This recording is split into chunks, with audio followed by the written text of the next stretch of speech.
هنعمل مع بعض الفراخ في الاير فراير. مش هتاخد نص ساعه وهتبقى جميله جدا وهتبقى احلى ان شاء الله من ايديكي. يلا نشوف هنتعمل ازاي. السلام عليكم احلى متابعين، يا رب تكونوا كلكم بخير. النهارده معانا فرخه حابين نعملها النهارده في الاير فراير او القلايه الهوائيه بطريقه بسيطه جدا. طبعا غسلت الفرخه كويس قوي بالليمون وعملت لها محلول النقع. وهنا معايا الاول معلقه صلصه وعليها زيت زيتون او زبده، ده بيديها طبعا طعم جميل جدا. تمام.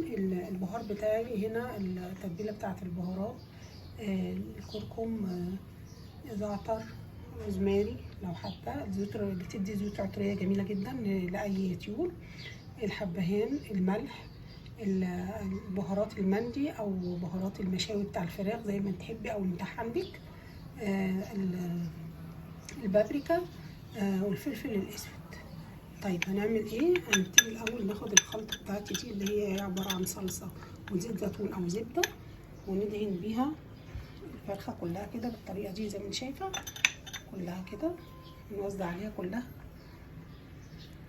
لما دهنتها بالوصف ده زي ما انت شايفه كده، نزلت هنا بمعلقه من الصلصه وهنزل عليها بالتوابل كلها المتاحه عندي او الطعم اللي انا بحبه، وهنا معلقه خل وعصرتين ليمون، كمان معايا حبه زيت زيتون، ولو في زبده ماشي مفيش مشكله في ده. تمام. نمسك بقى الخلطه بتاعتنا دي كلها نروح مقلبينها كويس، نقلبها كويس قوي. تمام. بس كده زي ما انت شايفه كده.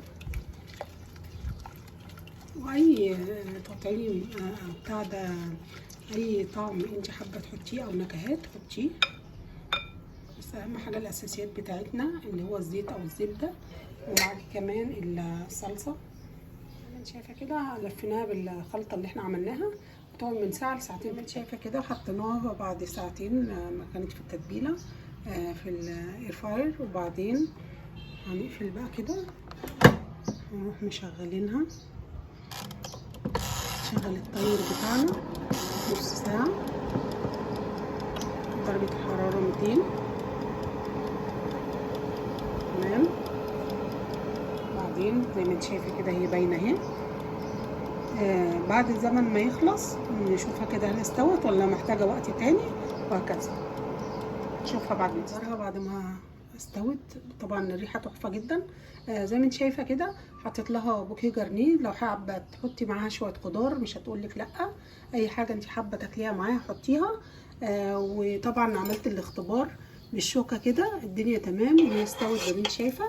طيب لو هي لسه ما استوتش وانت شغلتي عليها نص ساعه، اديها 10 دقايق تاني او ربع ساعه تاني، مفيش مشكله لو هي مليانه. والف هنا وشفا. كانت معاكي صفاء مجاهد من صفحه طبق طبانه. لو اول ما تشوفي القناه بتاعتي دعميني بسبسكرايب. شكرا جدا لمتابعتك.